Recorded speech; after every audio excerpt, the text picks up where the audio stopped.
চট্টগ্রামের কোথায় পাইকারি দামে এবং রিজনেবল প্রাইজের মধ্যে সব ধরনের ফোনের কভার বা প্রয়োজনীয় যাবতীয় কাপড় চোপড় কোথায় পাবেন।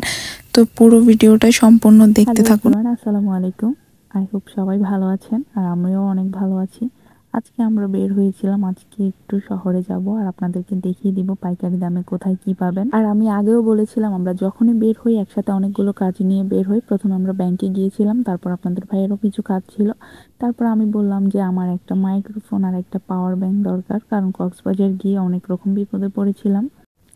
তো সবকিছু মিলিয়ে আপনাদের ভাইয়া বললো যে ঠিক আছে, যেহেতু কাজে বের হচ্ছি একসাথে বের হই আর তোমার প্রয়োজনীয় জিনিসগুলো নিয়ে দিব। আর এদিকে জ্যামে বসে বসে দেখতেছিলাম আশেপাশে সবজি, খুব সুন্দর লাগছিল। আর যারা গ্রাম থেকে শহরে যাবেন আমি তাদেরকে সাজেস্ট করব কখনোই বৃহস্পতিবারে যাবেন না। বৃহস্পতিবারে কি পরিমাণ যে জ্যাম থাকে, কারণ আমি বলবো যে চট্টগ্রামের জন্য বৃহস্পতিবার গায়ে হলুদ, শুক্রবার বিয়ে। আর ভুলবশত সেদিন আমরা বৃহস্পতিবারেই চলে আসি। আমরা কখনো বৃহস্পতিবার বের হই না, কারণ সেদিন প্রচুর পরিমাণে জ্যাম থাকে। আর এখানে আপনাদের ভাইয়া আমার সাথে কোথাও গেলে দেখেন আমাদের গ্যাপ কতটুকু, মনে হয় যে আমরা অনেক অচেনা মানুষ।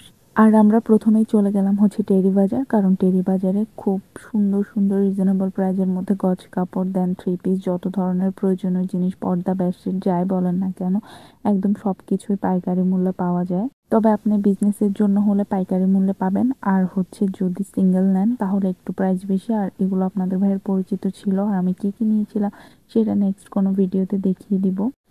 খুব সুন্দর সুন্দর থান কাপড়, যত ধরনের প্রয়োজনীয় জিনিস কিন্তু টেরি বাজারেই পাওয়া যায়। তারপর আমরা একটু নাস্তা করে নিলাম, আর নাস্তায় ছিল এখানে চিকেন আর স্টিক, আর এগুলো খেয়েছিলাম। আর সাথে গরম গরম জিলাপিও খেয়েছিলাম। আর গরম গরম জিলাপি এই দোকানটাতে আমার খুবই ভালো লাগে। এটা একদম মার্কেটের কাছেই। তারপর আমরা একটু হকার্সে চলে আসি, হকার্স থেকে টুকিটাকি জিনিস নিয়ে নেই। হকার্স থেকে যদিও তেমন একটা জিনিস আমার নেওয়া হয়নি, কিন্তু এদিকে প্রথমে আমরা ইম্পর্টেন্ট কাজে চলে গেলাম, যেটা যেখানে সকল ধরনের মোবাইল সার্ভিসিং, ফোনের চার্জার থেকে শুরু করে সব জিনিসই পাইকারি মূল্যে পাওয়া যায়। আর এই দোকানটা ছিল আমাদের পরিচিত দোকান। আমরা এখান থেকে একটা পাওয়ার ব্যাংক নিয়েছিলাম, আর আমার একটা মাইক্রোফোন প্রয়োজন ছিল। আমার আগের মাইক্রোফোনটা দিয়ে তেমন একটা কাজ হচ্ছিল না।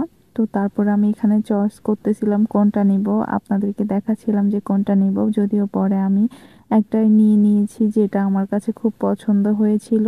আর এই মার্কেটগুলোতে আসলে আমার মনে হয় যে যাওয়ার সময় কিভাবে যাই, আসার সময় আর রাস্তা খুঁজে পাওয়া যায় না। যদি আপনাদের ভাইয়া থাকে বলে আমার কোনো টেনশনই নাই, আমি পিছে পিছে একদম ছাগলের 3 নাম্বার বাচ্চার মতো ওর পিছে পিছে দৌড়াইতে থাকি, কারণ ওর হাঁটা খুবই স্পিড।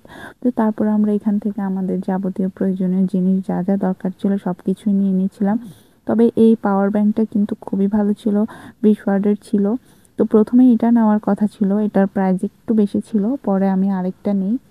তারপর চলে আসলাম আপনাদের ভাইয়ার জন্য টুকিটাকি জিনিস কেনার জন্য। আপনাদের ভাই এখানে হুডি দেখতেছিল, তো এখান থেকেও আমাদের যা যা প্রয়োজন, এখানেও কিন্তু ছেলেদের খুব ভালো ভালো জিনিস পাওয়া যায়। দামটা একটু বেশি হলেও আমি বলবো যে খুব ভালো কোয়ালিটিরই পাওয়া যায়, তেমন একটা দামও না, রিজনেবলের মধ্যেই পড়ে।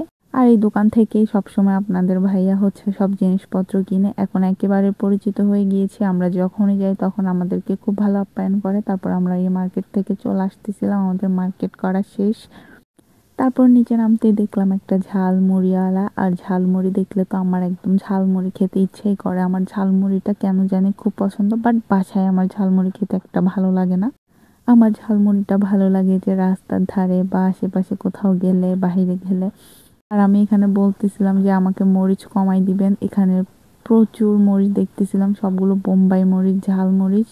আমাকে মরিচ কমাই দিতে বলছি, তারপরও আমার কাছে খুব ঝাল লাগছিল। বাট ঝালমুড়িটা মজা ছিল, কিন্তু আমি ঝালের জন্য একদমই খেতে পারিনি। যতটুকু খেয়েছি খেয়েছি, বাকিটুকু ফেলে দিয়েছি। তো তারপর আমাদের মার্কেট শেষ, সোনার বাংলাদেশ। তো টাটা গাইস, আল্লাহ হাফেজ।